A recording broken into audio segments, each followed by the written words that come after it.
Start, pitch to start. Yeah, I'm ready. Urvashi, Anvita, we can start the session. Sure. Okay, Urvashi, please. Okay, good evening, everyone. I am Urvashi Dinkar from Unesco, and I welcome you all to today's dialogue on indigenous languages and multilingual education in India between Dr. Anvita Abbi and Dr. Minati Panda. This dialogue is conducted by National Multilingual Education Resource Consortium in collaboration with UNESCO South Asia Regional Office in New Delhi. Professor Anvita Abbi is a Padma Shri awardee and a linguist who is the former chairperson of the Center for Linguistics at JNU. And Professor Minati Panda is a psychologist and former chairperson of the Zakir Hussain Center for Educational Studies. We are also joined by Dr. Huma Masood, Senior Gender Specialist and National Program Officer of Gender and Education at UNESCO South Asia Regional Office in New Delhi. To begin what is definitely going to be an engaging and insightful conversation, I will be handing it over to Dr. Huma Masood, who will be providing an introduction to UNESCO's work in mother tongue based and multilingual education in India. Over to you, Huma.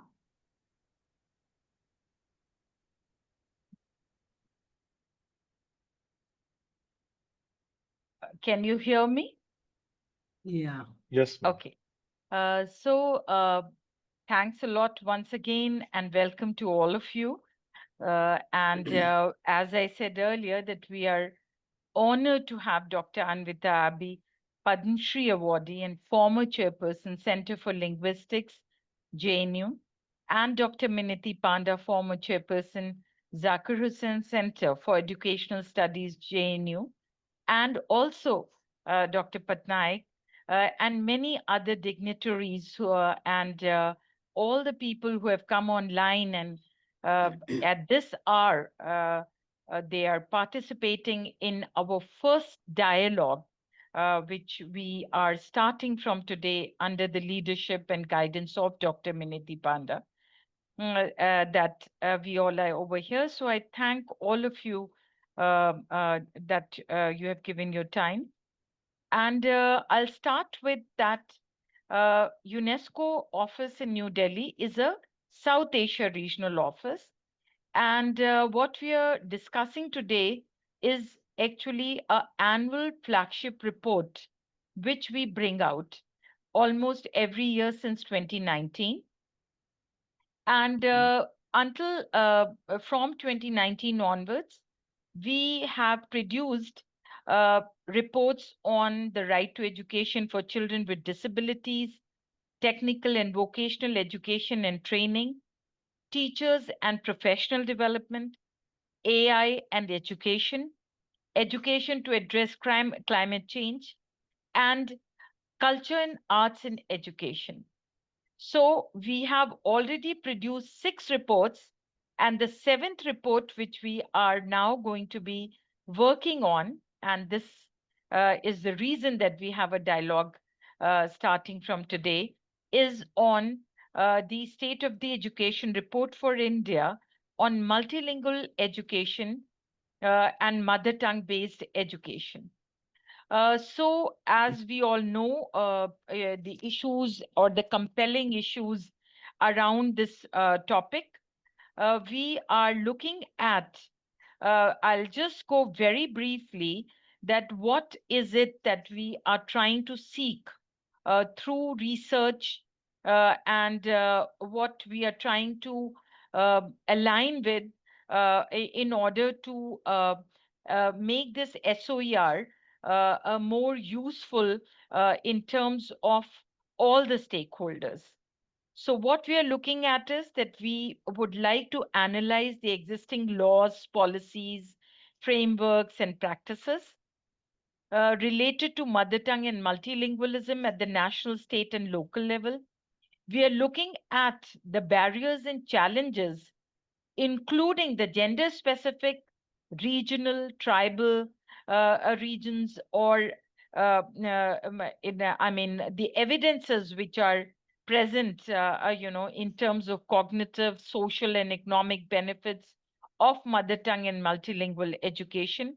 We are looking at policy recommendations to strengthen curriculum, teaching, and learning materials through integration and gender inclusive content, development and alignment of assessments. We are looking at guidelines and recommendations for continuous professional development of teachers and enhanced pedagogical approaches in mother tongue and multilingual education.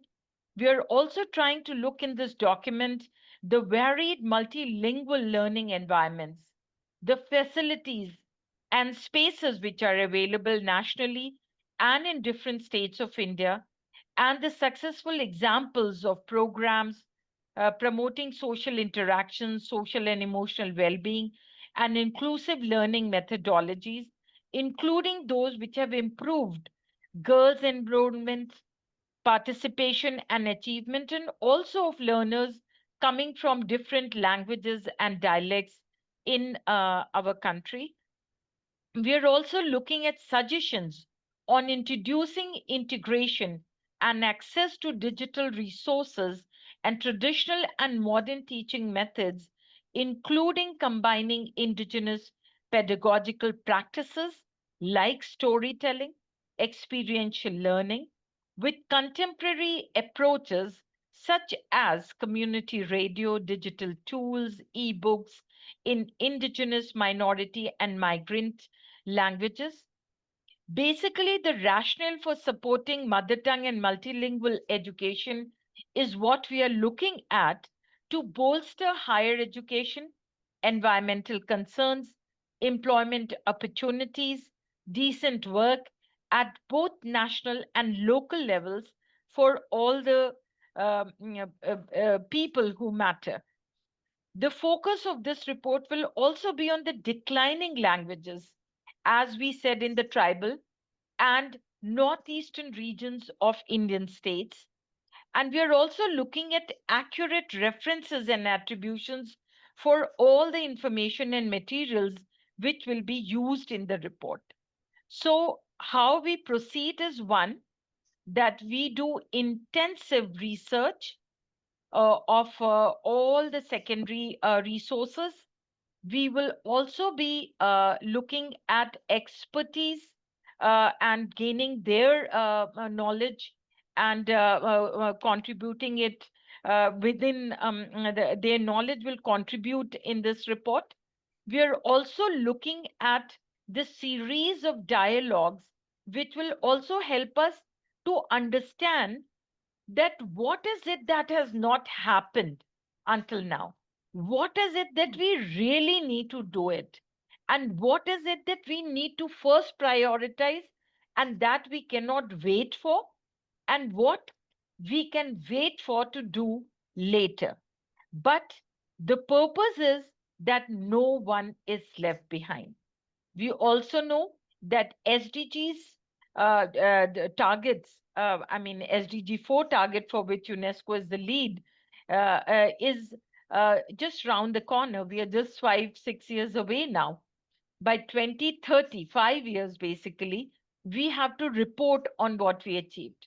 So, this is also one of the aspects where we will have to report, and we have to tell the whys, hows, when, where, and what of this particular area also. So, without further ado, I would also like to just kind of look at how we are trying to, or what are the key areas. It's possible we are missing out on something, but what we are looking at is, of course, the definitional concepts of mother tongue and multilingual education. We are also looking at various aspects of multilingualism versus translingualism, and we are also looking at the global perspectives. We are also looking at best case studies to showcase in this particular document. We are also looking at comparative global practices also. We are looking at the whole Indian landscape on the linguistic landscape of India. And we are also looking at how language matters in education in India. So, looking at the diversity, dominant and non dominant languages, Indian government or Niti Aayog's perspectives or UNESCO's perspectives or the experts' perspectives. We'll be looking at all the school levels, like starting from FLN to higher education.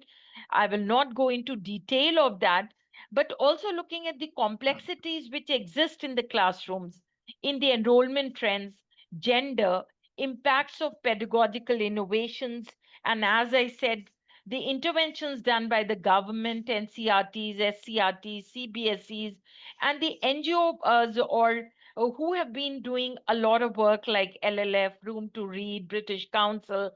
We are also looking at how the teacher situation is in this aspect, the how the assessment is being taken care in this aspect.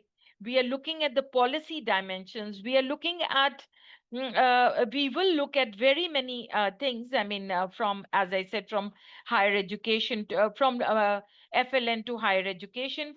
We are also going to look at the technology dimensions. We'll be collecting case studies, as I said earlier. Yeah, and we look also specifically at the tribal belt and the tribal education in India, including Northeast, and what are the challenges there, along with the teacher education and training, the grammar part, the workbooks, and the regional centers, what we require, and as I said, about the technology part also. And then we will come out with, hopefully, with your support and through all these dialogues and researches, for a way forward, which will help us bring out sound recommendations, which will really make a dent and a change. And this document will become a catalyst for change, for us to make the right changes that, what are required, both for the mother tongue based education and multilingualism. With this, I close, and I request Minati to take forward the dialogue. Over to you, Minati. Thank you. Thank you, Dr. Homa.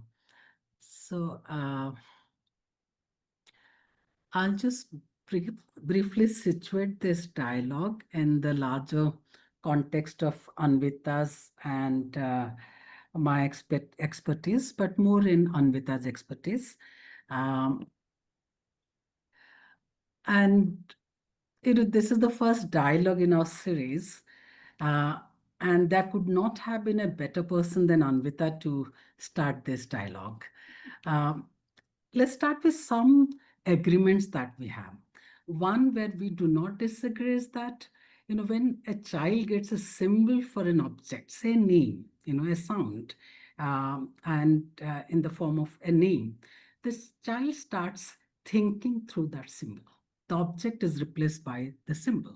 When the child has symbols for different objects, relationships, and phenomena, language actually replaces objects, and language becomes the primary tool for thought. And that's the reason we now are discussing the question of language. Between learning and education, we all know that part of learning is very, very spontaneous. Whether we are taught or not, we learn. We have been learning all the time. But education is fundamentally deliberate. And also, we know that education is extremely interdisciplinary, with many concepts being transdisciplinary. And that's precisely the reason why all of us are here, and also we from different disciplines sitting together and debating the question of language and education. To introduce Anvita very briefly, Anvita, of course, is a recipient of several awards, including Padma Shri, Kenneth Hill Award, and more importantly, is currently on the advisory board of UNESCO's World Atlas of Languages. She is known for her extensive work in documenting and preserving the languages of indigenous communities, especially in South Asia and Andaman Islands. Her pioneering research has brought to light the rich linguistic heritage of the Great Andamanese, a language family that Dr. Abbi identified and documented extensively. In fact, she added, this language family to the list of 5 that we began with. Her work has been crucial in preserving the oral traditions and linguistic structures of the great Andamanese people. She has written more than 80 research articles on typology, language, structures, and ethno-linguistic documentation. And this number is really amazing. She has uh, published 28 books, and two of these books many of you would be very familiar with. One is a dictionary of the Great Andamanese language. The second one is Voices from the Lost Horizon, stories and songs of the Great Andamanese. She has, of course, many more works to her credit. She has analyzed language policies. She has worked also on education, if not extensively, but she has addressed some questions of learning language and also the role of language and language knowledge and ecology in indigenous communities. So I invite her with huge pleasure to this dialogue, and I really am happy that we are starting with her. I also would like to mention that Dr. D.P. Patnaik, who initiated this dialogue on multilingual education in this country, is present here and also is a friend of Anvita and me. So I welcome Dr. D.P. Patnaik with pleasure to this dialogue. Okay. Let me just discuss the structure of this dialogue. There are three parts in this dialogue. The first part is where I won't interrupt Anvita for 15 minutes, 15 to 20 minutes max, where I request Anvita to discuss language families and their geographical spread in India very briefly. And also in this dialogue, I would request you, because this is our first dialogue, so I would request you to also reflect on how, languages in many language families are mutually intelligible, but that's not the case across board. There are also language families where languages are not mutually that intelligible. So that actually creates a new set of challenge, for languages belonging to that particular family. The second, I would request you to reflect on the relationship between language, ecology, and knowledge, which is your primary area of research, with a focus on tensions between orality and graphocentric research and intervention in India.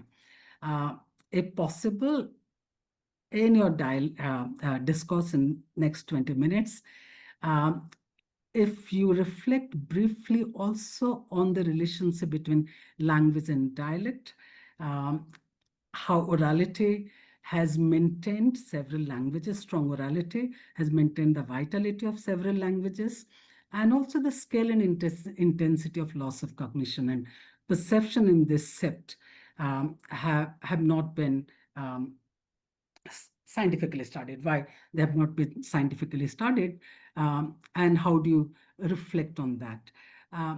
I'll just stop saying one thing, that the official document of India, that is Census 2011, talks about 1,369 mother tongues. When we talk about mother tongue education, do we really refer to all 1,369 mother tongues?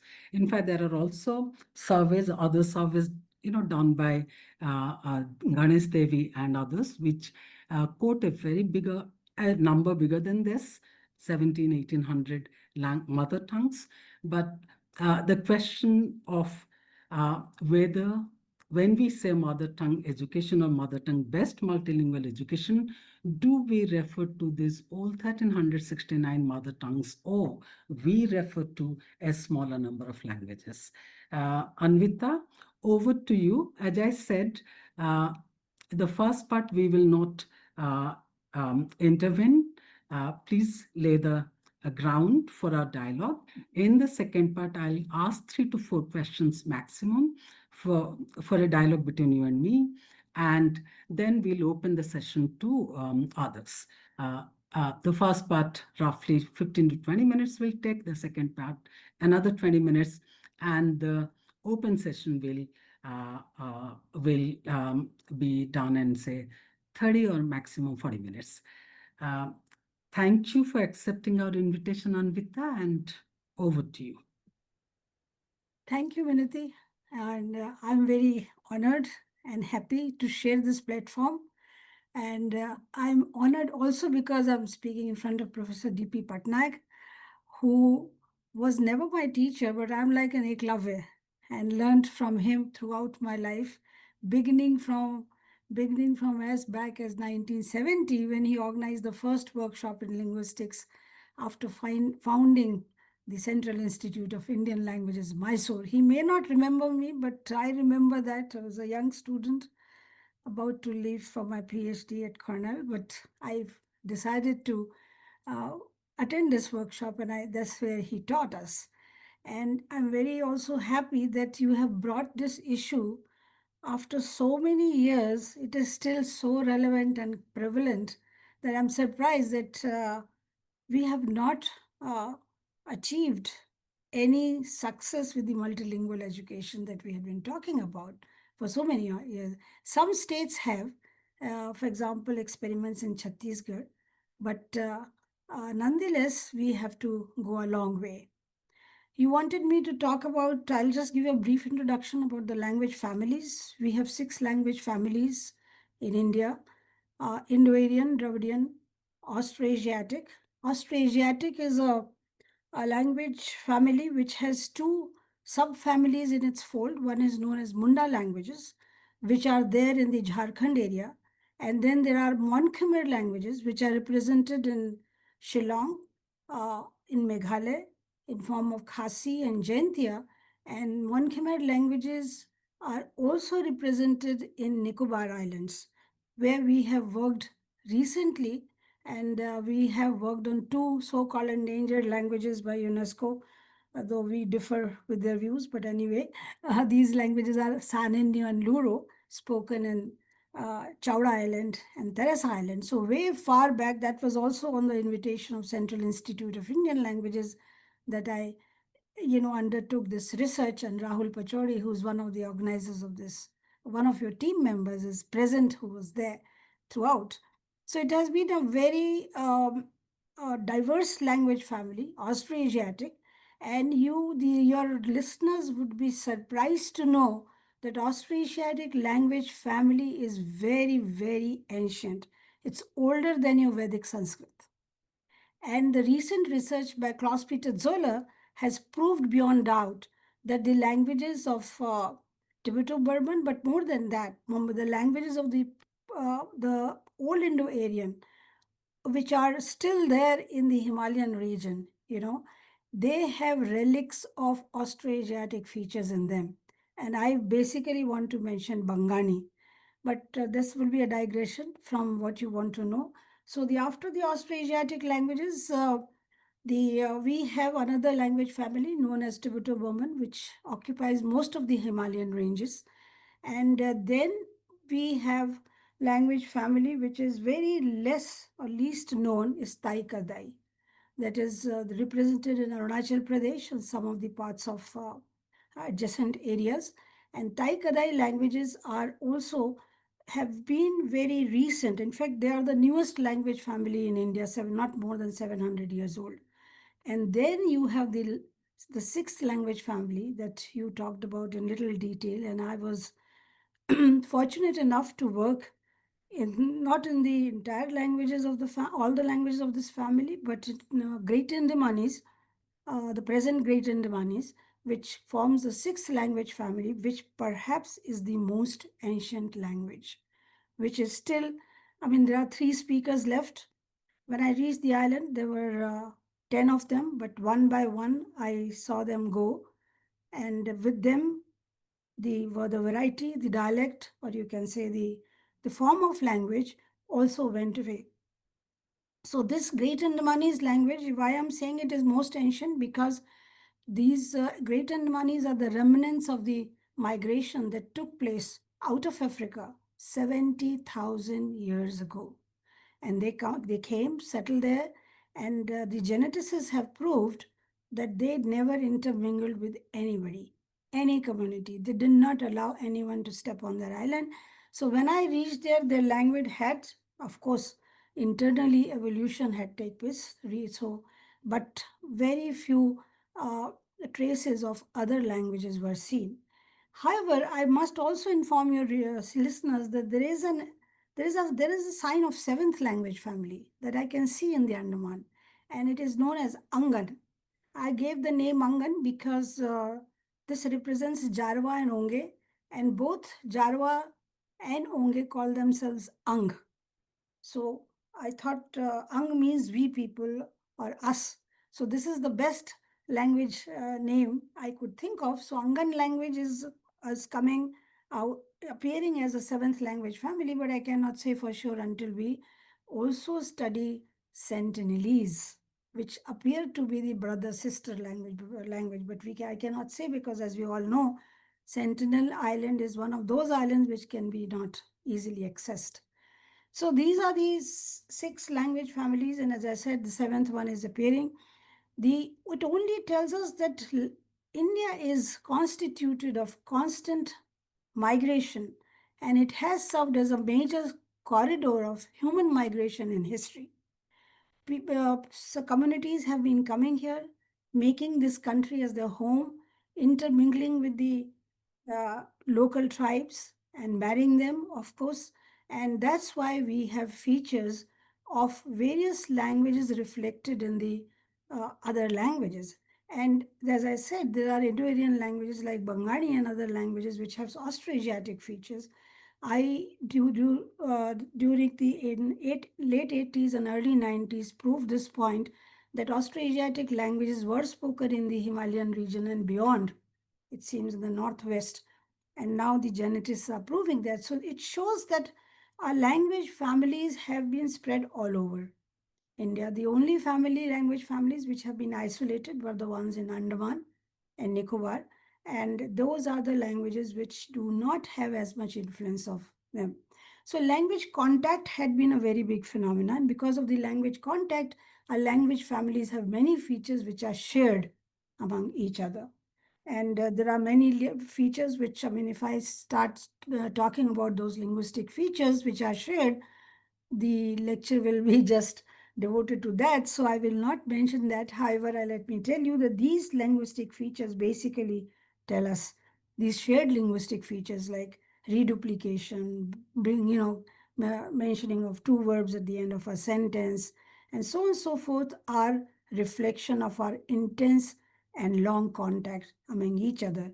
And it's not that this looks very cohesive all the time. Of course, we had conflicts, we had confusion, but ultimately a compromise reaches where the speakers decide to have one particular feature, and that fills the semantic gap that the language already had. So these features are adopted and adapted and now become part and parcel of those languages. You wanted me to also talk about language ecology, and actually, we call it logosphere now because there's an inextricable relationship between the environment and language. And it has been proven time and again. And the you destroy the environment, in a way you destroy languages.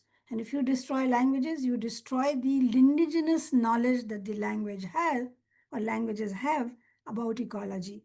There are very many examples, and coming very close to where you come from, Odisha, Koraput, Odisha, I was told that they had grown 1800 different kind of rice. But after the Green Revolution, the of course, the homogenization took place and one kind of rice was produced, and the Koraput people told us that they cannot enjoy the modern rice at all, and they have lost the names of those rice varieties. They have lost the medicinal aspects of those rice varieties because they told us that some of the rice, the water of that rice, if you drink this and that, and if in this particular kind of a disease was almost a cure. So these kind of indigenous knowledge were also lost. I got into this through the linguistic channel. I wanted to know what kind of taste there are, how many words there are for taste. And this is how I came to know that these 1800 varieties of rice also had different kinds of taste. And they remembered the name of the taste, which were totally lost now. So the ecology, if you change, same happened with the Mulukurumba tribes in Tamil Nadu and Kerala border. They were growing, they used to collect various kinds of mushroom. They call it kume. And each mushroom again had a different medicinal property, different kind of a way of cooking, and it is a source of sustenance and survival. But after the tea plantation, all the trees were cut. There were no mushrooms, and of course the tea plantation brought more money to a few, and it also brought in some kind of a colonization because there were people who came from outside, and the tea industry is growing now in volumes, but this indigenous knowledge about the mushroom completely got lost. So the one after another you can think of, these kind of things that there are associated with ecology, but once you temper with ecology, you also temper with the words and the cognitive aspects also of the people, because these these communities could realize and could perceive, which they have stopped perceiving now. Best example that I keep giving is from Maya language, where they had 9 different words for the shade of blue, because the butterflies in the forest has different 9 blue colors, and they each could perceive these 9 different shades of blue. But when Maya language was translated into Spanish and dictionary was produced, the 9 color of shades of blue were translated into 3, because Spanish did not have the equivalents. So now the modern Maya speakers do not even perceive those 9 varieties of blue color. So your perception gets marred because of ecology. And this is true of the mushroom examples I gave, and this is also true of the many examples that you see now because of cutting of trees. The ants, there's another ecology of ants, among the tribes, and they have completely lost those ants, and they do have completely also they do not perceive the varieties of ants. So the cognition and ecology are so intimately related that one is dependent on the other. And that's why we are very scared of, the linguists are very scared of an environmentalist, despite the environmentalist agitation when the forests are cut, the land is uprooted for various so-called development projects. And the most um, of the, most of the development that you see, are on the basis of, some kind of cleaning the land and dislocating the tribes. So the language ecology and the best example of language ecology and knowledge I can give from this not very late 2004 Indian Ocean tsunami. When tsunami came, India lost 7,000 people in the Andaman Islands alone, but not a single casualty took place among the Andamanese tribes. Why? Because they knew the impending danger, and each of them had words for it. The great Andamanese told me that the moment we saw the first waves of, not the first waves, but the fishes, there which live in the twilight zone came up. And the moment they saw the twilight zone fishes, they started shouting, Sare ukku buroko. That means the sea has turned upside down. Similarly, with the Onges, they said Gyangebe. That means the land has become sea. So did Jarwa. And so you see, every community had a word for this kind of what we call calamity. They don't call the word the calamity. They say this is a nature's, one of the phases. So they knew the nature's this new phase of the nature, and they ran to the rescue, and each of them was saved. So the this knowledge of ecology is also very important for the sustenance of these people. And let me tell you, all this resides in oral tradition. And that is what is being at stake in the modern education. Since we are talking in this UNESCO panel, it is very important to know that oral tradition is very important for any community to retain. And this is one of the reasons that has made 700 to 800 languages of India to survive as of today. Because I find oral traditions very vital. You see, there is such a vitality in orality that you cannot think of uh, comparing with the written tradition. Written tradition, as you know, is very new in the uh, in our community or in our world. The oral tradition had been there for long. Even the Upanishads and Vedas were initially recited orality. It's an outcome of collective memory which relies on participatory communication, which is not true for a written tradition. You see, the oralities occupies the same time and same space. This is shared. But in the so now when I'm talking to people and they're listening to it. So I'm sharing this space and time. But if it is a written document, then you don't share the time and space, and some kind of interaction could be also disrupted. So this is an very important media that we must think of seriously. This is a why the oral tradition has shown the symbols of vitality. Beyond white has shown that it has survived because speakers of these languages exhibit resistance against the dominant language involuntarily and unconsciously. They do not know because how to combat this the subjugation tendencies of the dominant communities.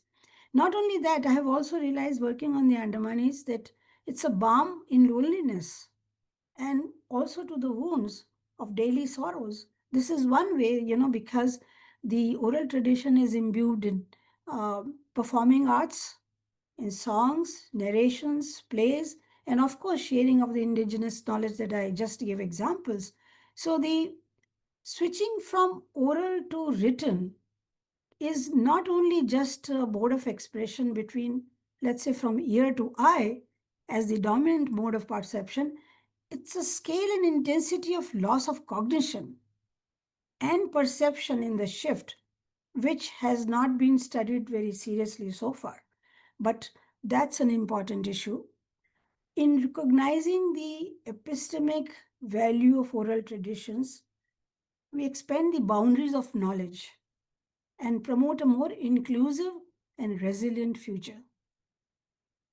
So various genres of orality has to be incorporated in school education, and the oral tradition is not just a repository of performing arts that I just mentioned. It is also a repository of the cosmos, the knowledge of cosmos, human migration, beliefs, values, the well-being. And this has been now studied by Zuckerman lately, that the well-being of the society is also kept intact by oral tradition. There are less number of suicides and there are less number of diabetic cases in the American Indian communities. Especially this has been studied in Canada, that the First Nation citizens and those who have retained their languages have lesser number of suicides and lesser number of diabetic cases. So, the well-being of the community is certainly maintained, and I just described the disaster management of as a capability that these people have imbibed because of oral tradition.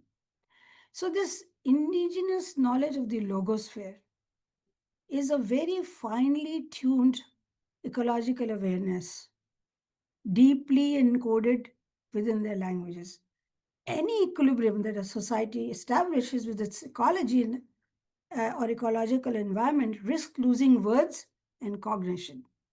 Now, coming to the fact that you wanted me to talk about language and dialect, I think Professor Patnaik would know this more than this. I have been against these two terms all my life. I don't consider any dialect subsidiary of a language. I consider each speech form a variety of a language. So you have varieties, like Hindi has now so many varieties. You have a Calcutta Hindi, you have Mangalorean Hindi, or you have a Jharkhandi Hindi, you also have Bihari Hindi. Hindi has many, comes in many avatars. And so the Hindi as a standard Hindi is a speech of very few people. I mean, there are very few people who speak standard Hindi at home. Now they do. When I was growing up, perhaps I was the only person who used to speak a standard Hindi among my community members at home because of my background. But the observation is that the varieties of languages that exist is in each variety is important in its own terms. Each variety has some unique symbols or unique information. You know, the Great Andamanese language has 6 words for seashores. And I did not realize that, yes, 6 different seashores can exist until I went there and spent time with them. Because when the tide comes and goes away at different points of time on the land, there are some seashores which have very much uh, life in it. For example, biological life, and that's a source of food for them. There are seashores which has only pebbles and stones. There are seashores which has some other quality. And of course, the various phases of sea also gives you different kind of seashores. So there are 6 different kinds of seashores. I'm sure there must be many more, but I reached there late. 18 different names of smells. And I'm again sure there were many more. So now one language had a word called Ropuch. And this is one word which I have not found the equivalent of it in any Indian language that I've worked on so far. It means, it stands for, it refers to a person who has lost his siblings or her siblings. So we have no equivalent word in any of the languages, modern or otherwise. So every small form of language, which we generally call dialect, is important in its own way and should be recognized, should be given as much importance as what we call a language. Language, as one linguist once said, that's an army of, base small soldiers, and these small soldiers are dialects. So I don't consider dialect and language a big issue. I mean, I don't want to distinguish between, because there are varieties which also emerge because of the social distinction or economic distinction or education distinction. So the coming to the dialect question, and some people think dialects are always oral. It's not true. Language has many varieties. And if you tread into historical linguistics, you'll realize that one mother language gives rise to several other languages which are considered dialects of that. So we have English could be an Indo-European dialect of Indo-European. English could be dialect of Indo-European. Hindi could be a subdialect of Indo-European. So that those terms are not really good. So let's do away with. Let's only uh, come to the point that there are varieties which we must study, because each variety encodes a vast knowledge about its environment and also is a symbol of perception and cognitive aspects, which we cannot do away with. Do you want me to emphasize on how this should be incorporated in education, Minati, or you think Yeah, the briefly, so that we can move to other questions. Yeah, very briefly. Yeah. Yeah, you see, I have watched, I must say, linguicide, and I have used the word linguicide in my life, and that is mass harakiri. I notice among Kuduk speakers in Jharkhand, when I worked there in late 80s, early 90s, people want to forget their language because it has no value, and they are ridden with inferiority complex. So much so that though they want to speak their language at home, but they are barred from their parents not to speak it. And I have seen mothers thrashing children because they were speaking Kuruk at home. And that opened my eyes, and I realized that this is a high time. We should encourage, we should make notice of these so called neglected languages and bring them into the folds of education. You see, this again brings the question of orality. Oral tradition, as Professor Patnaik himself said, that illiteracy is not a disease. And literacy in a foreign tongue definitely is a means of oppression. And he said this many years ago, when I was a young girl learning linguistics. And this is still happening. So all those experiences tell me that we must uh, bring in the multilingual education, as UNESCO has been also propagating it and Minati has been working on it. But I propose a multilingual education in phases. The problem with uh, the three language formula, let's say the NEP 2020 that has been operating, is that their multilingual, the whole 66-page document certainly talks about multilingual education several times, I think more than 15, 18 times, but it does not spell out how this multilingual education will be implemented. The strategy is not, uh, uh, you know, uh, uh, explicated. With the result, nobody knows how to do it. And three language formula that they propose has not been proposed. Actually, it says that we will continue the TLF, the three language formula, which was originally introduced in 1948 by the uh, I think it was called UAC, University Education Commission, and then adopted in 68 by the government. And the TLF had been very rigid.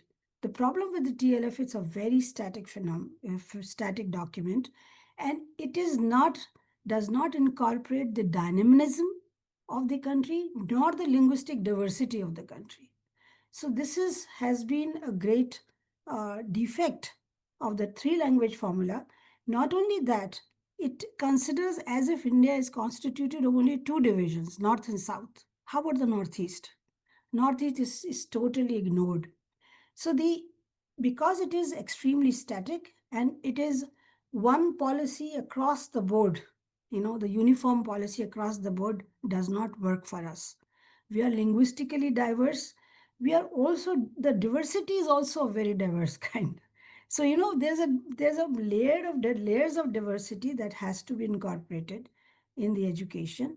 And because I've just talked about that oral tradition is important, oral tradition should also be incorporated. So trusting with mother tongue, as Minati said, that there's 1,369 mother tongues listed by the Census of India, but 1,900, 500 mother tongues are unclassified, also listed in census. So of course, each mother tongue cannot be incorporated in education. However, the community language can make a base, to begin with. And this is so what I have proposed since 2008 and earlier also, that since the multilinguality of India is very fluid and not static, we have to take into account the subalterns and we should not be othering the society. We must go for a kind of a multilingual education which is introduced in phases. See, that incorporates this what I call MLEP, multilingual education in phases. It aims to create a more inclusive educational model by incorporating multiple languages into the curriculum in a phased manner. So when I say phased manner, it means some languages will be introduced in the very first block of education, which is called the foundational course of 5 years. And then other languages can be introduced in the next 3 years. Some other languages can be introduced in the next 3 years. And then only one, two, or three languages can be introduced in the final year. And I can spell it out so that it doesn't become very confusing to people what I'm trying to talk. However, what I want to emphasize that it favors multilingualism of the child. We don't realize when the child comes to the school, he's already bilingual and multilingual in many areas. I remember again my examples from Jharkhand that I realize a child he knows Kuduk, he knows Sadri, he knows Santali, he knows Khadiya, and of course some rudimentary Hindi. Now, how does a teacher address this multilinguality? That's a very important aspect. And even the government wants to teach Hindi under the TLF. So the TLF the TLF in the rigid form should not be applied. The it I also, in the MLEP, I also would like to emphasize the reverse education. That is the indigenous knowledge that are saved and imbued in many of the oral languages should become part and parcel of the curriculum of the school. So children who come from the background of non-tribal or non-remote areas should also learn why this tsunami information should not be shared by children who are going to school in Delhi or in Andaman itself. So the reverse education, until the reverse education is done, we will not bring dignity and honor to the community and their oral traditions. We will not be able to know about so much knowledge that India has, and it's going away from us because the languages are getting, uh, are shrinking in domains, and ultimately they may become endangered. So my suggestion is, if I have to spell it out, then I'll go like this. First is the Anganwadi stage, which comprises of 4 years. The first 2 years should be in the, of course, the teachers and the students are brought from the same community. They should use the community language or the mother tongue of the child to, because you're basically you're not doing, you're not introducing alphabets, you're not starting literacy, you're talking, and there's so much to talk about. The oral tradition also gives expression to children. It also gives self confidence to children to speak fearlessly in public. And that's a very important issue for educationists to learn, that they have to teach children this. And this can only come from the very, very foundation stage. So talk and bring the oral tradition in the first 2 years of Anganwadi, and class 1 and 2, the mother tongue or the community language, plus other languages that are known to the children can be brought in. And literacy and mathematics can be taught in the second year, but the literacy has to be in one of the community language. So the at least the oral tradition is maintained in the Anganwadi stage or the first 4 years. In the class 3 to 5, which is the second stage in the education block that has been introduced recently, in class 3, the mother tongue or community language as the medium of instruction, and the state language of the subject. State language as a subject can be introduced. So this is a stage when the state language can be brought in, whatever the state language is, and it not necessarily be Hindi should be kept away from this, depending upon where the child is. As I said, each language, each linguistic region needs a different kind of treatment. So then the class, in this is the class 3. Class 4, you can have state language as the medium of instruction, so you can switch in class 4. So, and community language can be retained as a subject, so the children can either do it in oral tradition or in written form, whatever the state prefers. So the state language as the medium of instruction, I would suggest to introduce only in class 4, not before that. And then comes the next stage of class 5th, class 5. And in class 5, again, this continues for another year. So by the time the child goes to next block of class 6 to 8, state language as the medium of instruction can be continued, and English as a subject can be introduced at class 6. There are states who would like to take English as a medium of instruction. Well, some, number one, NEP 2020 is not, it's a recommendatory document. It's not a mandatory document. So, and there's a lot of flexibility imbibed written in it. So it can be, it depends upon the state's desire, one can do it. But I think the English should not be used as a medium of instruction in class 6. It can be introduced as a subject, and once the state may decide to drop the mother tongue or community language now at this stage, and Hindi as an optional third language as a subject can be introduced. And I'm suggesting this keeping in mind the diversity of linguistic makeup of the country. And then comes the last stage of 9th to 12th, which were state language or English medium of instruction as decided by the state. And I know most of the states would like to do English medium, but state language can also and should be operated as a medium of instruction, or Hindi or English as a subject can be introduced. Now comes the question of classical languages. I think any classical language, I mean, now the government has listed Old Tamil, Old Kannada, Old Malayalam, Old and Bangla and Assamese and Marathi as classical languages. So any classical languages can be taught. Why eulogize Sanskrit? I just fail to understand why eulogize Sanskrit right from the very beginning. And as Minati would must have observed that Sanskrit has been taught to us as a third language. And because even in the NEP 2020, it very clearly says that the Sanskrit can be adopted as a third language.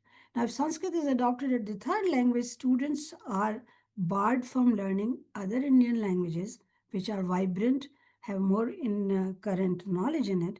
And I don't understand why the Austroasiatic language speakers and Tibeto-Burman language speakers residing in Himalayan should learn Sanskrit at this point, rather than learning something else, either the other Indian languages or other classical languages. So this is may not gel with the present state, but the NEP 2020 also gives us enough leeway or freedom to choose the third language, despite the fact that they do say that the Sanskrit can be adopted as a third language. So the MLEP takes into account all the diversity of the country, diversity of the country's languages, and also introduces English at the right time.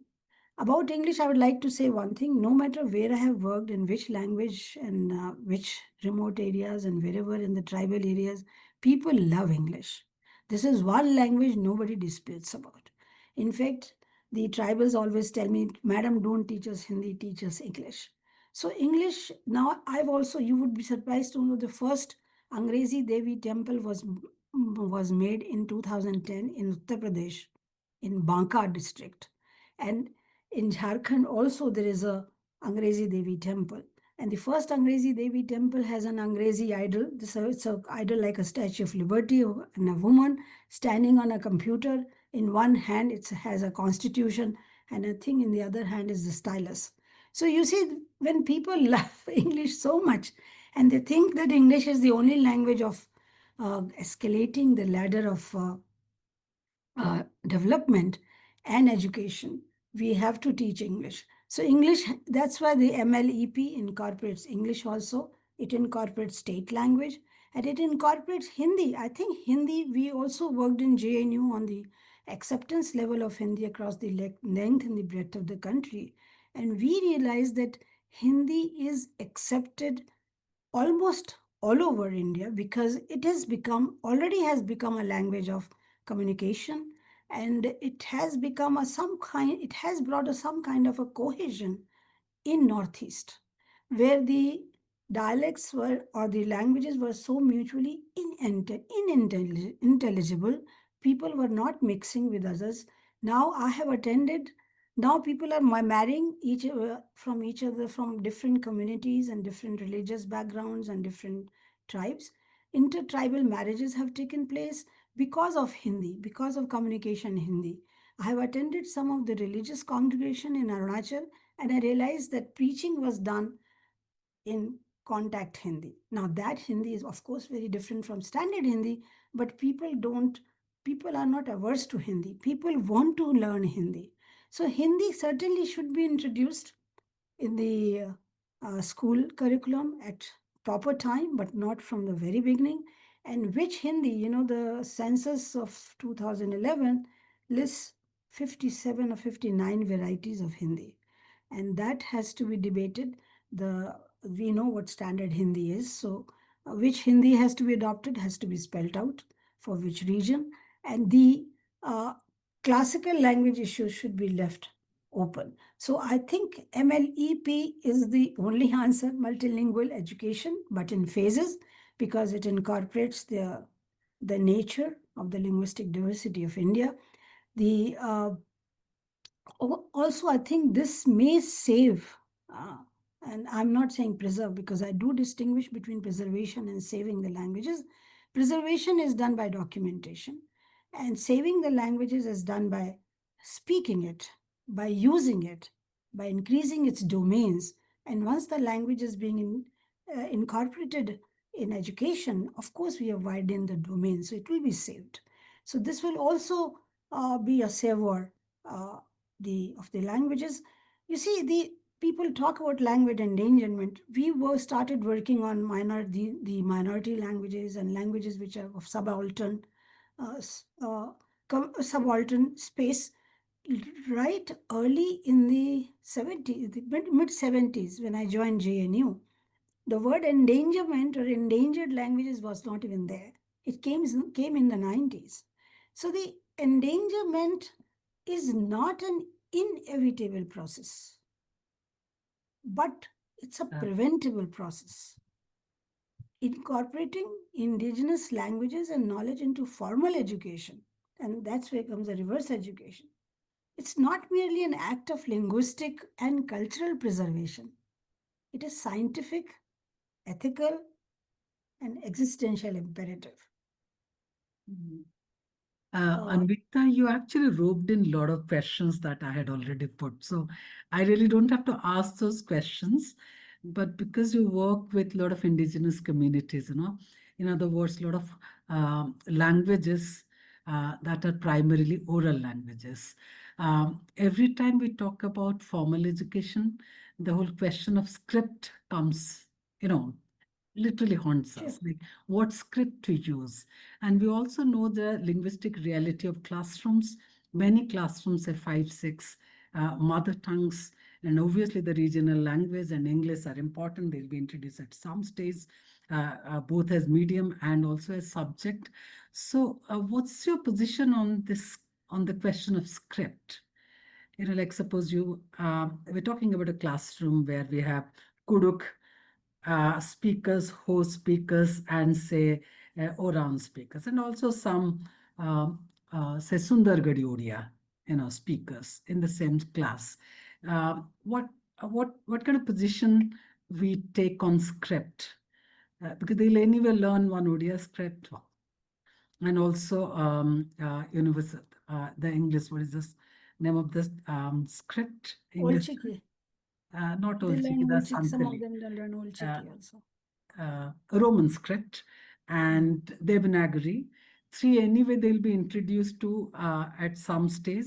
So, what is the position you take on script when we are dealing with languages that do not have script? Also, there are languages which are minoritized and have script. So, they come with a script. So, what's your position on script? Well, I know there are diversity of scripts. I think there are more than 27 scripts in total in India right How now. many? 26 or 27 26 or scripts. 27. Okay. But one can check on it. My figures Yeah. may be very outdated. Anyway, this is a good, very relevant question because literacy is intertwined with script, and we have to decide on a uniform script. Or you see, my take had been that the script that is being followed by the state language should be the script which should be followed for other languages also within the state, because ultimately the education has to be in state language, and multilingual education already is exposing children to the different languages. It is difficult to grapple with many scripts at the same time. You see, the one thing one must know that as the script has to do with the visual cortex of the brain, you see, and there is a certain connection, of course, with the visual cortex to the other part of the brain which conceptualizes. The conceptualization can be in the form of images because each letter is also an image. But to make to have a distinction of or distinctive images retained, you know, in several languages may be difficult to negotiate with. So it is better to have the same script that the state language is following. As it is, English is going to be taught. So English is taught in Roman script. So one Roman script they will have. Hindi will be taught eventually at some stage. So Devanagari script will be taught. So if, let's say, if a child is growing in Odisha, I think Odia script should be taught for all the what you call minor languages, though I don't believe major and minor, as I said, the other languages which are not known to many people should be given the Oriya script. Because if you give distinctive scripts every time for every language, you are making a child illiterate in other language literature, you see. And access to other literature is becoming more and more, will become more and more difficult and distanced.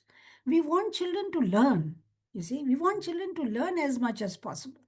And it is, come to think of it, this nature of this script, I think there is, Devanagari script is very scientific in one case, that it is more or less phonetic. I'm saying more or less phonetic because as far as the vowels and consonants are concerned, it is certainly phonetic, but as far as the syllable is concerned, it doesn't become very phonetic because there's no way to symbolize it. But it's very phonetic and very scientific, and I think the languages which have not yet been given script can be written in Devanagari script. The Devanagari can be introduced to them. But if the state doesn't want Devanagari, but they want state language script, that's okay.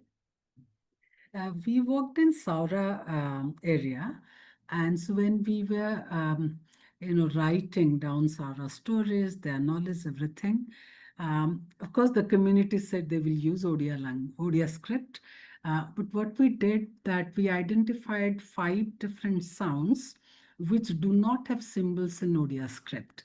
So we just invented additional 5 symbols and added to Odia script. And then almost all of the sounds, used in Saura language could be, expressed using this revised script. So the main script remained, and we added just 5 more symbols to represent these additional sounds. So some of these permutations and combinations can be done, isn't it? If Yes, community yes, this is decide very to, much recommended. You yeah, see, using diacritic marks to the yeah, existing scripts script, or yeah, the existing letters of the script is very much recommended, and we do it all the time. You know, when Urdu was written yeah, in Devanagari, we didn't have the sounds for post-wheeler sounds like ka for uh, qayamat. uh, Qayamat, it's not qayamat. yeah, So yeah, for that, we evolved a nukta, a bindu, mm, or a dot mm, under the letter K. ka, Similarly, Z. mm, Similarly, J. So, that can be, diacritics are mm, always allowed. We recently tried to, though it is not, I'm told it's again been improvised. When I was in Sahitya Academy, we evolved a script for Toda, mm, and they wanted a Roman script, so it was written in Roman with lots and lots of diacritic marks. But it has again been improvised by the community, which is okay. It has ultimately, it should be community decision. It should not be educationist decision, or it should not be, you cannot put it on them. yeah, You yeah, have to take into account the community feeling, because ultimately they have to learn it, yeah. you see. So the Yeah, I community remember involvement is Santali. very important in designing script. Yeah, I remember Santali demanding a script of their own, and they were allowed, Mm. Then they went ahead with Olchik's script. They invented, they used it. The books were written, though it didn't continue for very long, for a long Yeah. time. I mean, they soon gave up. But yes, the state cannot say no if the community wants a particular script.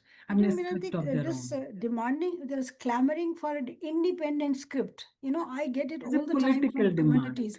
And I tell them Mm, that, why do you want what does it mean? Why do you want an independent script? mm. English does not have an independent No. script. English is Sanskrit is based on Roman. written in all scripts. No, in Only, Roman. And yeah. English is written in Roman, Spanish is written Mm, in Roman, French is written in Roman, German is written in Roman. Nobody asked for an independent script. Why do you want an independent script? You should have an independent language being incorporated somewhere in mm. education.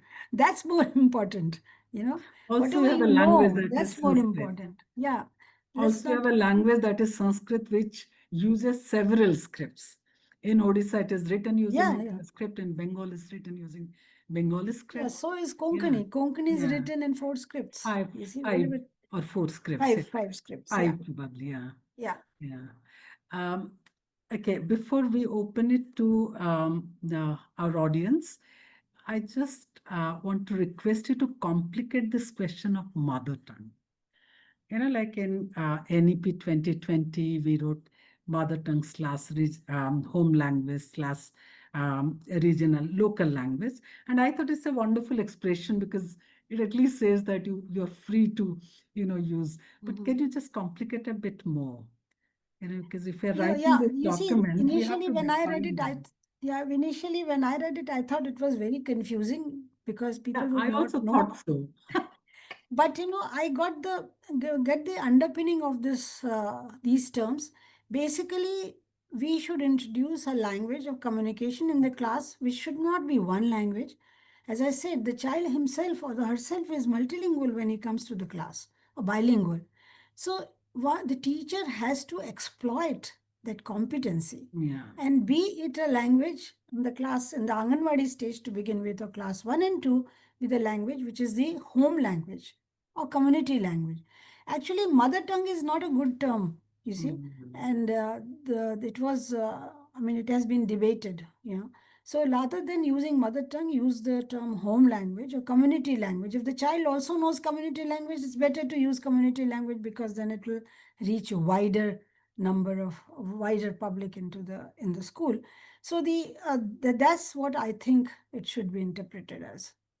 Um, Sometimes mother tongue is supported because of this rights issue.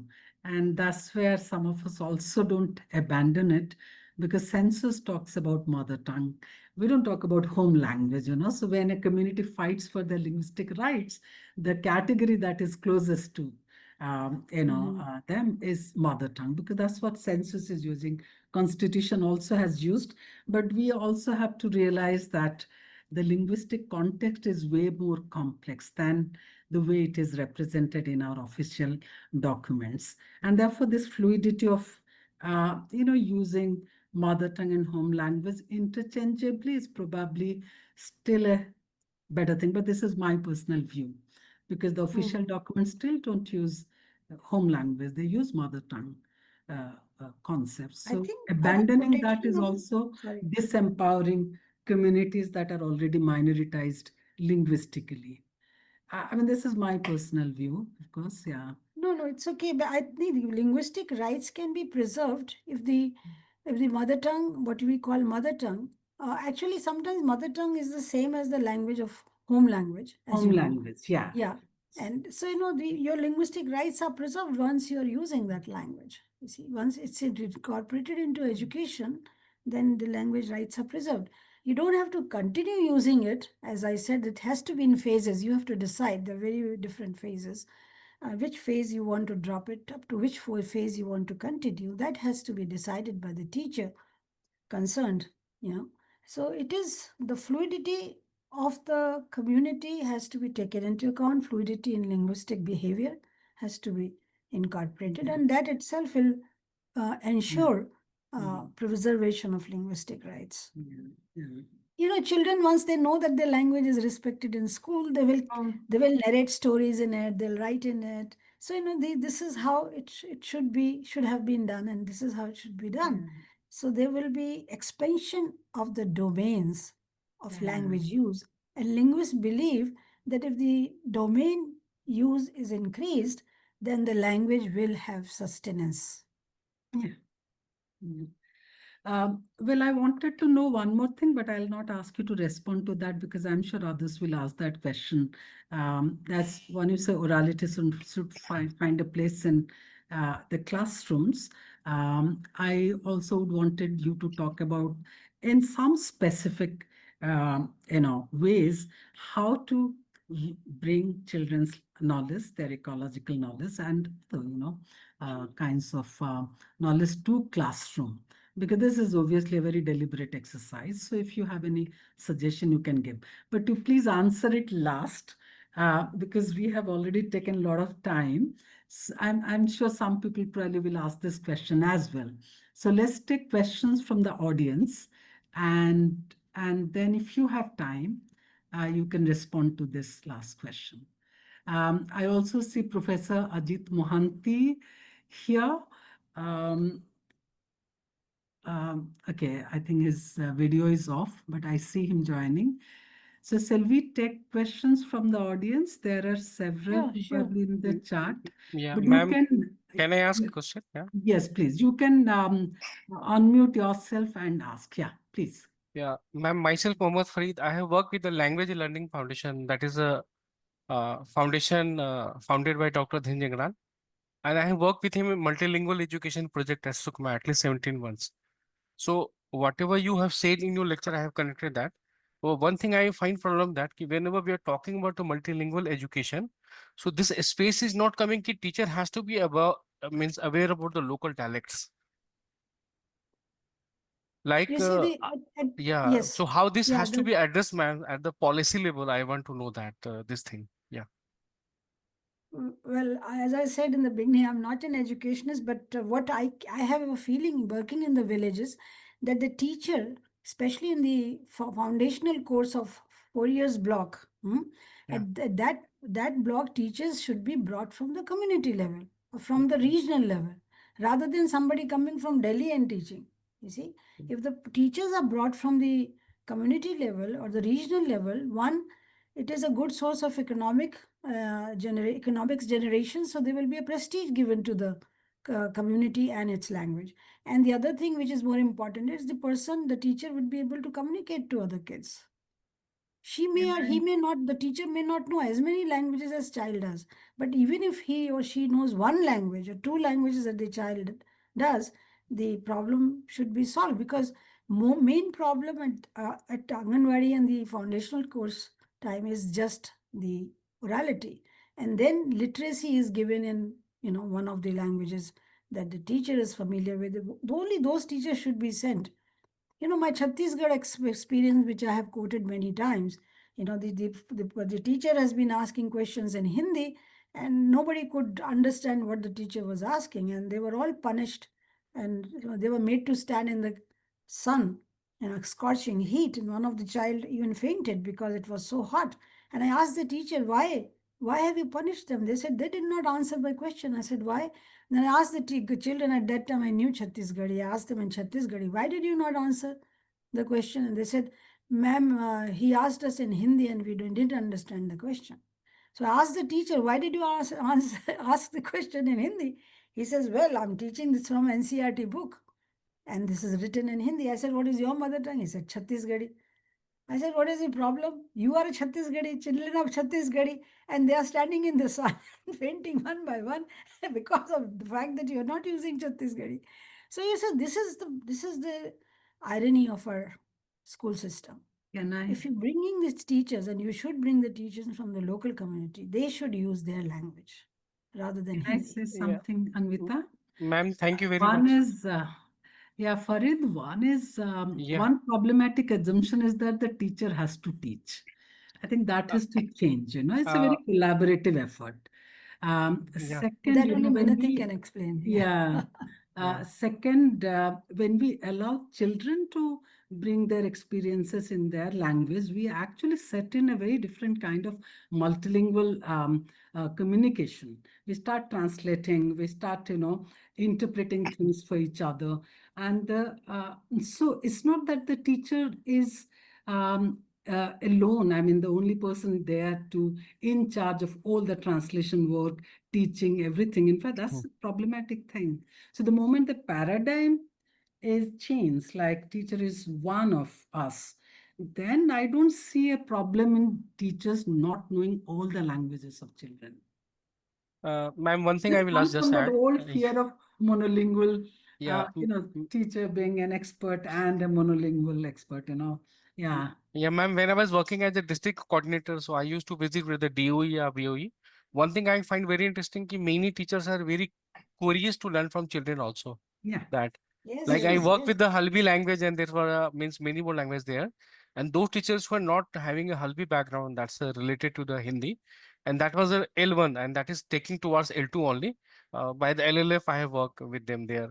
And they were giving more emphasis on the oral tradition that Abhnita ma'am Mhm. was speaking. So I find also very interesting this one. Yeah. They're Yeah. the real teachers, they're still Yeah, not murdered that's by fine. That's us. fine. Yeah, yeah. So And, it's I also a was real showing, I'm example which I also, have seen like from the field. So I have experienced that. Anvita, Okay. yeah, I've Thank you, shared their ma'am. experience from Jagdalpur also. That I realized Yeah, teachers that's knew yeah, Halbi. yeah, yeah. That's a very Halvi, big ma'am. Yeah, that's advantage. fine. Yeah. Yeah. I see a question. If I miss Huma ma'am Huma has one. raised her hand. Huma, yeah. Arindam sir also has raised his hand. So we can go to Huma ma'am and then Arindam sir. Sure. Thank you for this enlightenment, I would say. And it's a huge learning for all of us. My request to you is what are maybe one or two recommendations you would like to provide to us, which could go into this particular document, and that is to the policymakers, going by your experience and what has actually not worked and you would like to recommend. One to the policymakers, other to the educationists, although you have repeatedly said you are not from this background, but it seems you have fair understanding and therefore maybe you could, and to the community members. So if we take, say, three stakeholders, what would be your key recommendations? Over to you, Dr. Abby. Oh, well, it's not easy to spell it out, just concretize it, yeah, immediately. But there are one or two recommendations that I definitely would like to propose. One is that the linguistic diversity of India, from Himalayan region to all the way to the Andaman Nicobar, has to be incorporated somewhere in your education in a very fluid manner. One policy cannot work for the entire country. We cannot think of homogenization of education policy. What will work in Arunachal will not work in Andaman. What will work in Arunachal will not work in Delhi. You see? So, this linguistic diversity and its fluidity has to be incorporated. Number one. Number two, we cannot deny the multilingual education. It has to be incorporated because we are multilingual. The multilingualism existed even in the Indus Valley civilization. I'm sure the day the Indus Valley script is deciphered, they may realize there are words from different languages. Certainly, Austroasiatic influence was there. You see, so we were multilingual to begin with. So we cannot do away with multilingualism. So multilingual education has to be incorporated. As I said, this is a number two, and it has to be incorporated in a phased manner. It is not an additive thing, L1, L2, and L3, and that's it. L1, start with L1, L2, drop one, add more, and when to what, it has to be in phases. And oral, the third recommendation of mine is the orality has to be brought in reverse education. Both has to be intertwined. So what already the tribes know, Santali has, I think, more than 8 words for burning alone. In English, we have just burn, you see, or Hindi also just have jalna. But jalna and sulagna maybe 2, 3 in English also has 3, 4, but not more. But the kind of information, look at the ecological information that the tribes have about the leaves, the plants, the medicinal plants. You know, we found the bush by the name of ain, which have been destroyed by tsunami. So all these indigenous ecological information, as I called it, logosphere, has to be incorporated in school education through orality and through reverse education. Let our children learn about it. Why do you think this is a tribal? There's nothing like tribal language. There's no characteristic feature of a tribal language. The tribes have been ancient people living here on this earth, to the land, attached. Their roots are here, and their knowledge is much, much more than any of us that we have been taught. So these are the three broad recommendations that I can think of. And if they are incorporated, we certainly should, our children would be much more knowledgeable than what they are. So learning has to begin, yet to begin, it seems. Arindam wanted to ask. Yeah. Thank you very much, Minati and Varsha and the organizers for this. It's brilliant series of dialogue. Um, Professor Abbi, I think you have answered some of the questions which I wanted to raise. Um, Recently, I mean, in fact, it's going on currently. The Bihar curriculum framework is being finalized, and I'm part of the co-committee. And one of the tensions that we are actually facing very, very strongly from the leadership is actually prescribing three languages and how to interpret TLF and so on. So the question, I mean, the tension that I want to raise here is, there are six major prominent language domains in Bihar, including the ones which are not part of the eighth schedule, like Angika, Vajjika, Magahi, and so on. Uh, and then there are tensions about how the foundational stage will prepare students, and you gave a prescription for that. But I'm also wondering, in that context, how to make use of translanguaging. Can it be a resource, and if then, how to operationalize it, and what kind of tensions do you envisage which can be then, from the policy perspective, can take care of, as a resource. Did you say trans languages? Yes. Yeah. Yeah. Yeah. Okay, and you see as you must have now made a note of all my talking, that each stage is very differently constituted in school. You see, the modern block that the government has given us of 4-3-3 is, I think it's 5-3. Minati can. Five, The three, Anwadi three, says four. of 2, yeah, the Yeah. 4-3-3-4. Yeah, Five, Five, that's three, the three, five, four. three, three, four. Yeah. 5-3-3-4. The earliest 5 years certainly can be easily negotiated because it's rooted to the community itself, there. And the I know the multiplicity of languages in Bihar, and unfortunately, the government of India thinks they are all Hindi, as you know. They are subsumed under the umbrella called Hindi, and each language is perhaps older than Hindi. Hindi Khadi Boli is just 250 years old, but Bajjika I do not know, and Angika, but I know that Mathili, which has now got out of this domain. But Braj is very old. Braj was Bhasha and Hindi was Khadi Boli. So that tables were turned, so one became language. This is what another argument against language dialect question, that anything can become language and anything can become dialect on the political situation. But so if you are talking Bihar as a general area, but if you talk about smaller towns, and the kasbas and districts, there the negotiations between languages is easy to do it, and the trans language problem will be easily solved. But if you talk of Bihar as such, then you have multiplicity of languages, and you also have Hindi.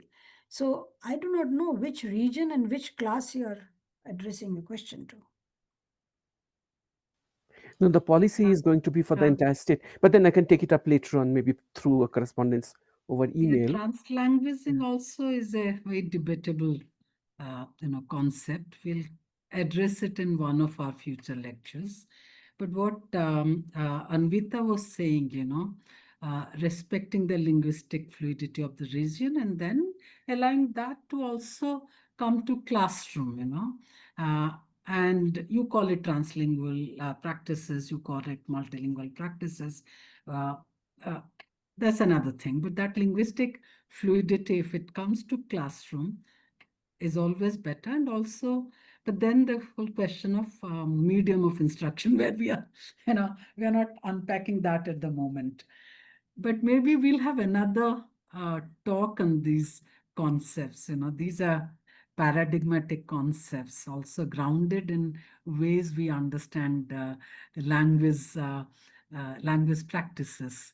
Yeah, languages as well as language practices. Yeah. Next question.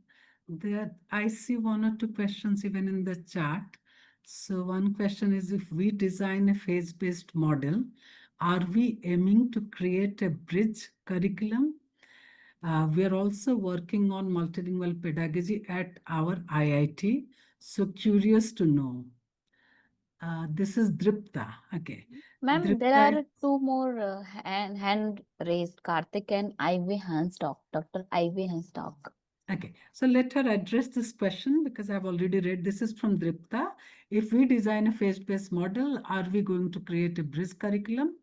Uh, we are also working on multilingual pedagogy at IIT. So curious to know. Yeah. I do not know what you mean by bridge curriculum. I am suggesting that the MLEP should be adopted as it is. I'm suggesting, and it has enough freedom for a state or for a region to design it the way it chooses to, which language to incorporate. You don't have to have the rigidity of the TLF that you have to have English and Hindi and mother tongue. So this is uh, I don't understand the bridge curriculum. It is not bridging any. Ma'am, what I mean is if we are providing the children with indigenous languages for initial level, then gradually they have to move towards the regional standard. So Yeah, is it that's happening through a bridge? I mean, some kind of well. design through Oh, bridge? I understand what you mean. Okay, the bridge is No, already it can be, but yeah. that's not what I think Professor Avi is referring to. Like you can always say that, okay, I mean, children have to learn in Bengali finally, but let Santali be a bridge language for first 2 years so that children learn Santali and, learn Bengali in first 2 years and then switch to. In that case, we are clearly following a bridge model, and that's a very problematic model. I think Anvita is still assuming fluidity to continue. Is that so, Anvita? I don't think Yeah, so. I'm just suggesting Hmm. that the state language, see, when it is introduced at the appropriate stage, it is used as a subject.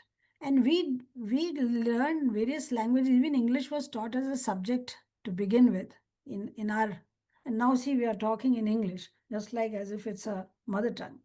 So the language, the state language can be taught as a subject to begin with, and then finally, when the child moves to the state language as a medium of instruction, it has already gained enough competence to deal with it as a medium.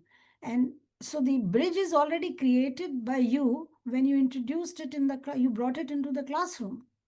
You see, I do not know how the teachers will do it. That is Minati's area, but that is one way of doing it. And I think Mahendra This is Mishra, if he's listening to this, he did this experiment and he thinks it succeeded. So yeah, Briz it's is not. a problem. I mean, no, it's not a problem. Like Briz has to be addressed because yes, sometimes this sifting uh, can be done in an extremely fluid and powerful way, but sifting also sometimes is done in a very reductionist manner where Briz becomes the paradigmatic, paradigm for curriculum and pedagogy. So second one is a problem. I think, yes, we need a session on this. So, Dripta, let's take it in the next one of the future lecture. But Bridge is a, yes, we need to address Sure, that. sure, ma'am. Huh? Yeah. Uh, Varsa, you were saying two people were raising hands. Karthik, you can unmute yourself and ask a question. Karthik?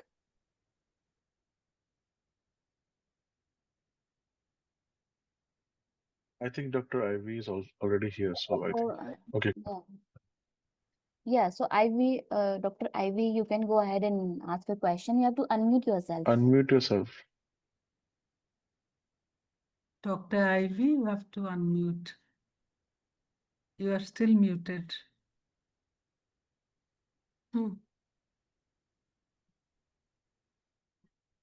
Ivy, you can switch on your mic.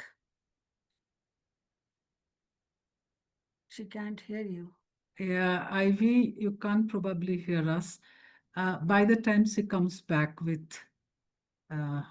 mic, is there anybody else who has a question?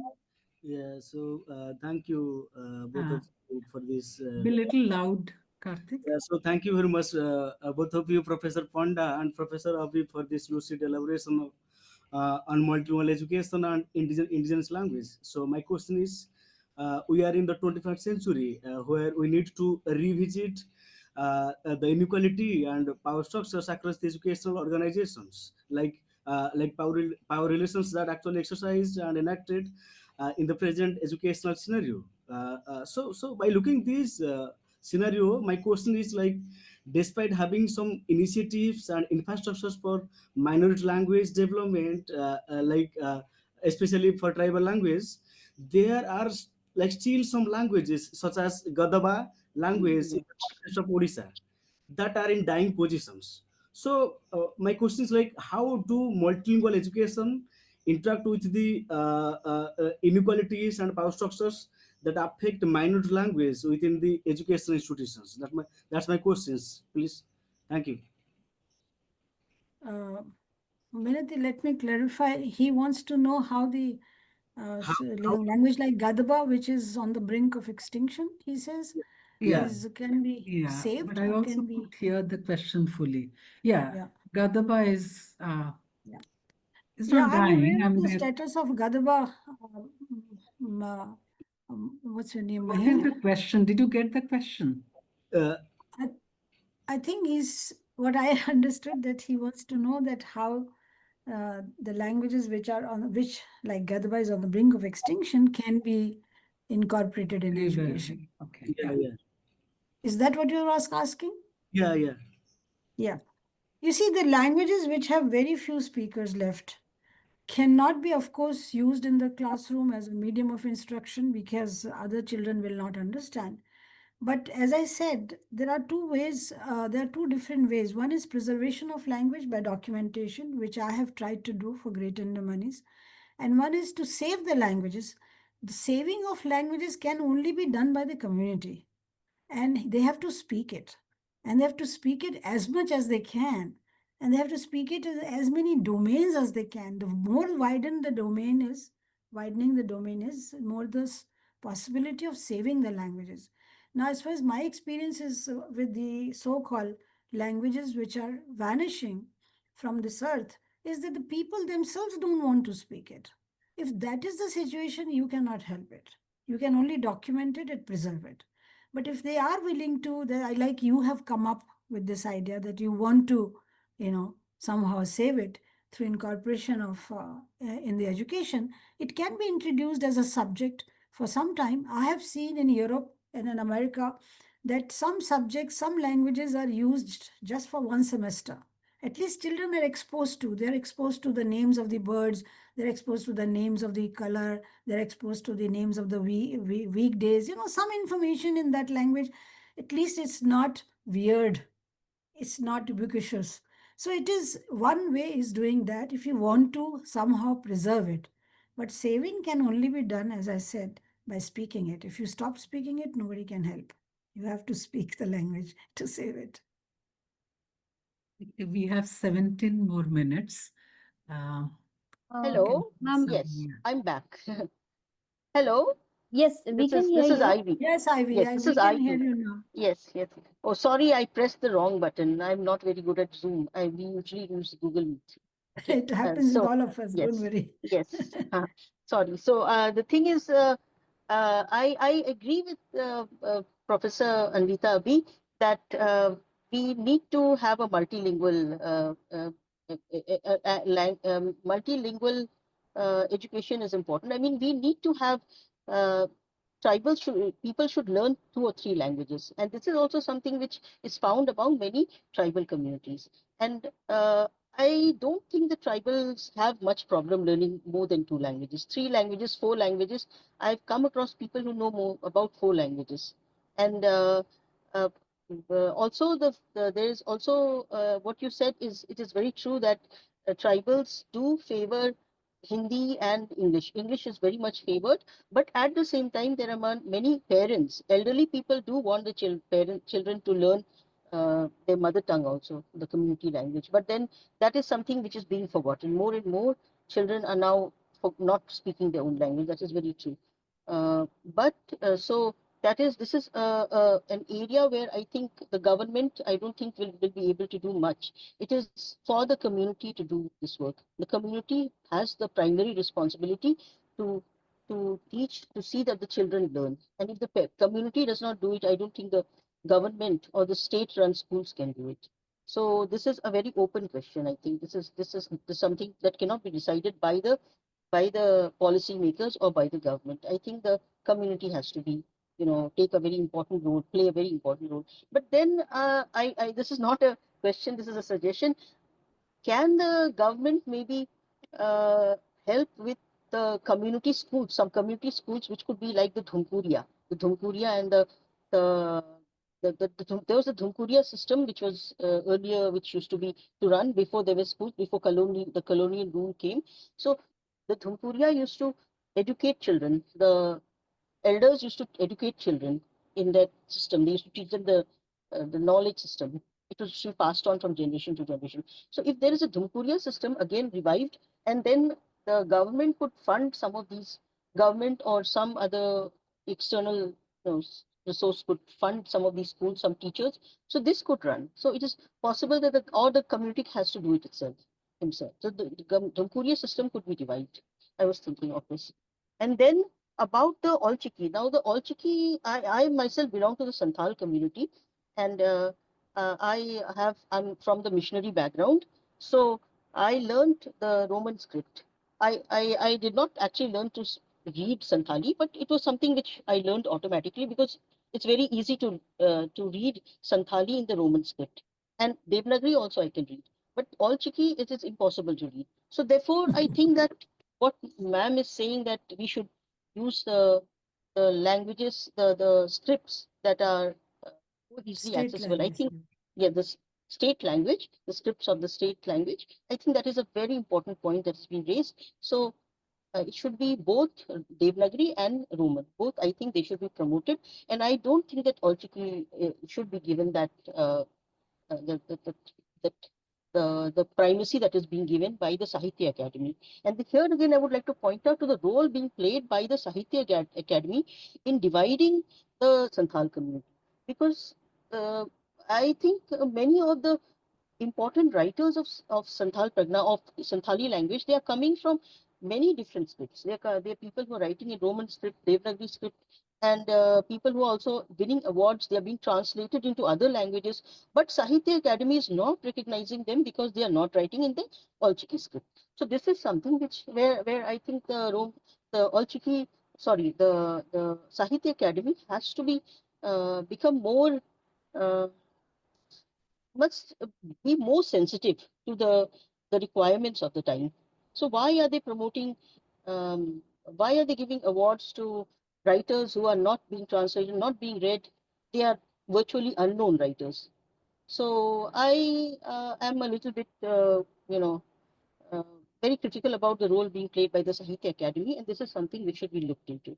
The Sahitya Academy Anvita, should be told about can I the respond very, to? very damaging role that it is playing. It is actually leading to, the development of the Santhali language is it is not, it's acting as a deterrent to to the development of the Santhali language by only recognizing one script, or only the texts, the novels, poems, and etc., being produced in one script. Why is it not recognizing all the other scripts too?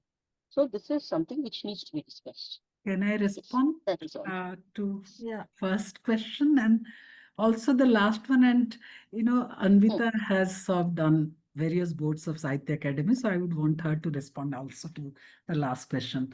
The first one, when you were talking about communities have to do this, Uh, see, I'm a social scientist, and we know that the desire is not natural. The desire for a particular dress, for a particular education, for several things is manufactured. So whether I want to teach my language to my children is not entirely determined by me or by my community. Somewhere else, the desires are being constructed. If other languages are given power, job is available in those languages, they are high prestige languages, even I will want my children to learn that.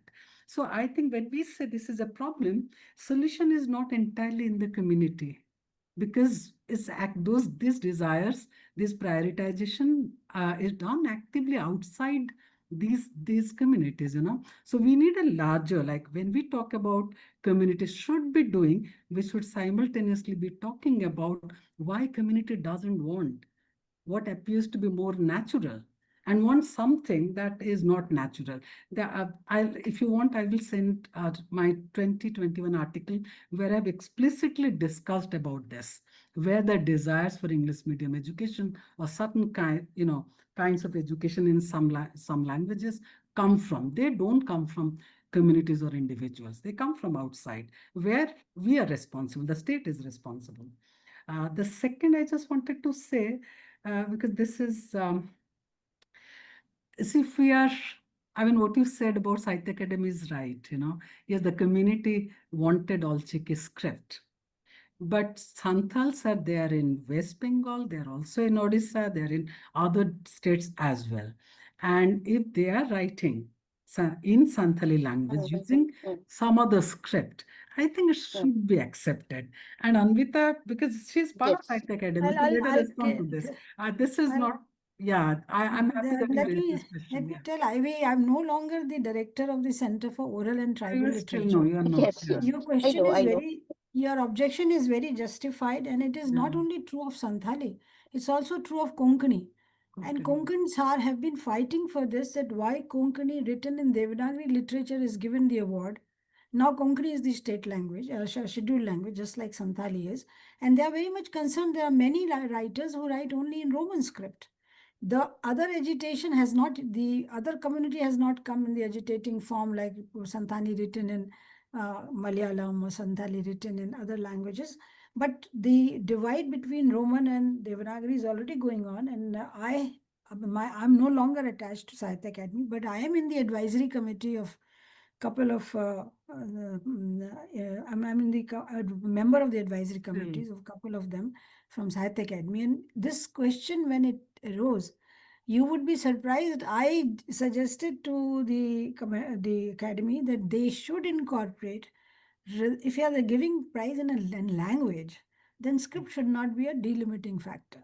And you should include all those scripts. And the question there was that the two judges will not agree because the other judge will not be able to read the other, script, which is true. If something in Hindi literature is written, let's say in Malayalam script, I would not know anything about, or can comment upon.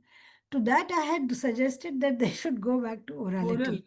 Oral tradition. Yeah. And the secretary was surprised, and I said, this is the only way it will work. You have the other person who can read the scripts, say it orally. It may take little more time, but once you shortlist three, let's say three books, then it will not take much time.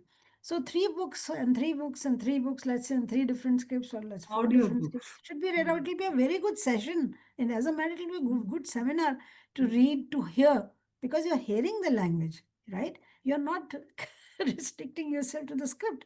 And I think this is the only way it can be worked democratically and equitably. There Yes, is no other yes, way. There's no other way yes. to work. And this I suggested almost 6-7 years ago when the Konkan issue was very prevalent in the committee. It was discussed a lot. I said, there's no way out other than this, and it's Yes, workable. yes. Yeah. It's doable.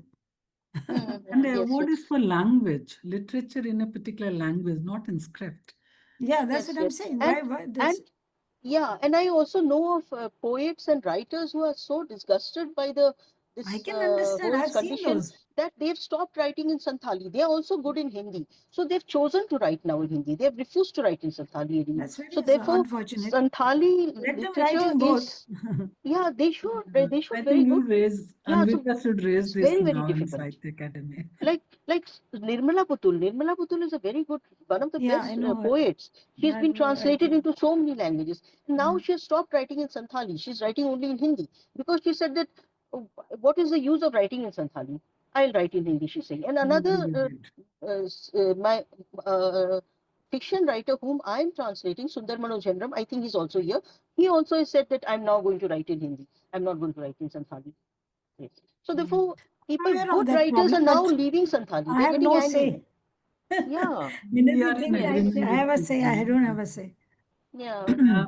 Then I ask a related question to Anvita. You have documented a lot of languages, their grammatical structures, and also their ecological knowledge. Their knowledge about everything. They have, Indigenous knowledge, let's say. yeah, indigenous knowledge. What is the suggestion you have, like, as Huma Oh, yeah. put it, like if we put a recommendation in this document, what did you recommend on digitization, and also how to digitize so that school and higher education can access these digital works for pedagogic exercises? You see, the languages which are, I think more and more languages should be documented. And when we teach documentation, we teach digitization. And we also teach how to access that digitized, how to access the original forms, whether it's an audio or video and the structure analysis and everything. So which NEP is very silent. NEP 2020 is very silent on language documentation. So it should be documented. Then, if it is documented, then you can access any language and any area of the language which has been documented. And there are 5 or 6 areas. When we say documentation, it's not an easy task. Number one, you have to train yourself in documentation. Everybody cannot do it. Number two, one should know that what are the areas languages are used. You would be surprised to know, Minati, there is not a single area in your life that you don't use your language. Oh, You love yeah, it for love, you love it for hate, you love it for fighting, you love it for, some great books. making speeches. Everything needs language. And when we when we talk of language documentation, we linguists try to document every genre of speech, not just public speech. How the mother scolds a child. If the language has to be revived, it's a very different language. The intonation pattern, of course, but the words, choice of words is very different. Similarly, so these things are very important, the areas of language use. And Yeah, once we do you document those, they are digitized, they can be used. So the suggestion is to try to document languages as And do you much as see a possible. role of higher education in that, and in what ways higher education can be tied to this initiative, and in the process also scaffolds our school education interventions? In higher education, if you mean college and Yeah, college education, universities. I think, Like uh, new well, agenda this for our this comes back to, linguistics you will say you're department. propagating your subject, but linguistics should be taught right from the class ninth. If children can learn biology, children can learn environmental science, children can learn philosophy, why not linguistics, which Yeah. touches every aspect of life? I concern the science of language bigger than the science, the life science. It is a life science, actually. It is bigger a life science. We study the language of that the child listens to in the womb, and there have been research has been done on that, to the point where the language is dead or extinct. So, there is no science which covers such a large base, or such a large period of your life.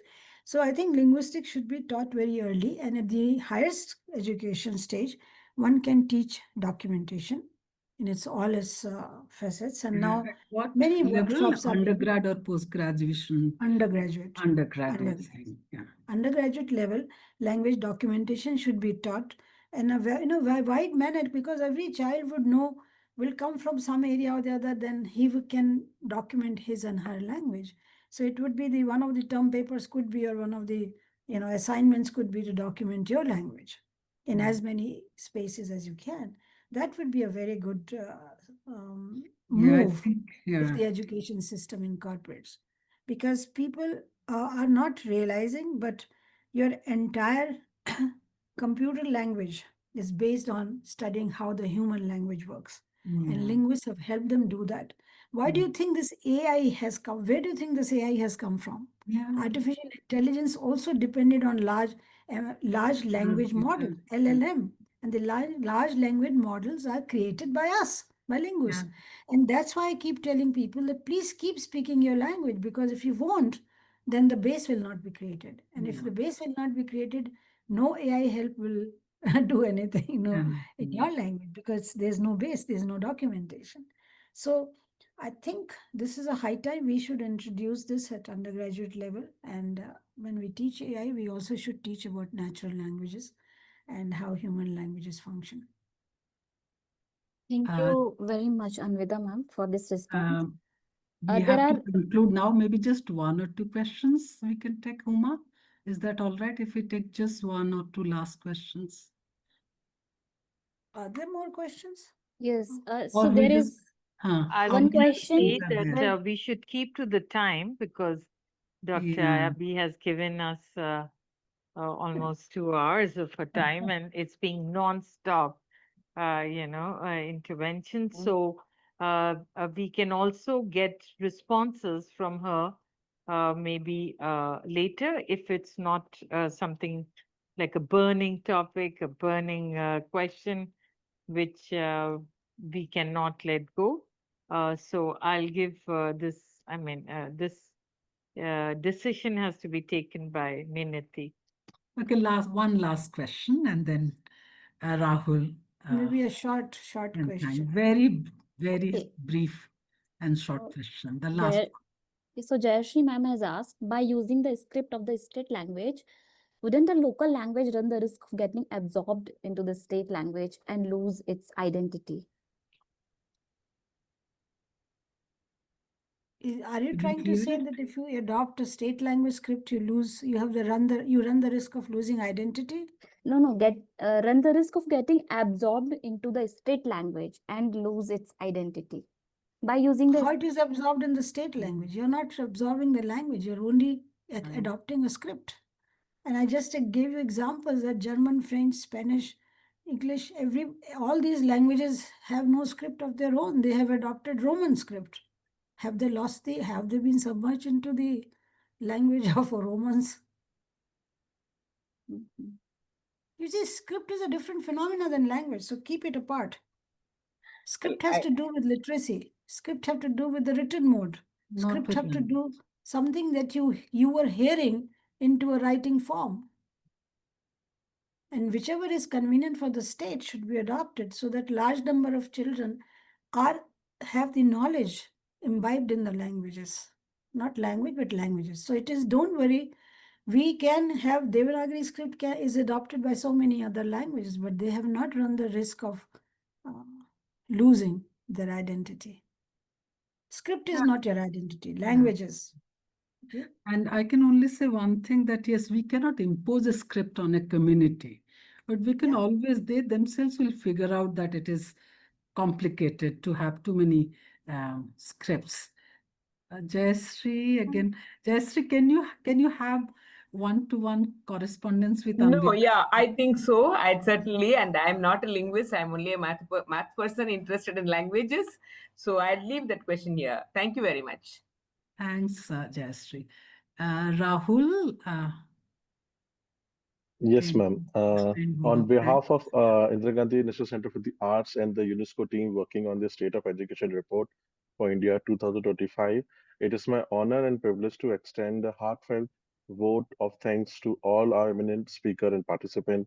First and foremost, I express our deepest gratitude to Professor Anvita Abbi, who's my teacher, who made me linguist, and your lecture today illuminated the critical intersection of linguistic diversity, cultural identity, and inclusive education, mother tongue education, language documentation. I would also like to extend my warm thanks to Dr. Minati Panda and Dr. Huma Masood for your continuous leadership and vision. Also, extend our sincere appreciation to all the attendees who joined us today from across institutions, region, disciplines.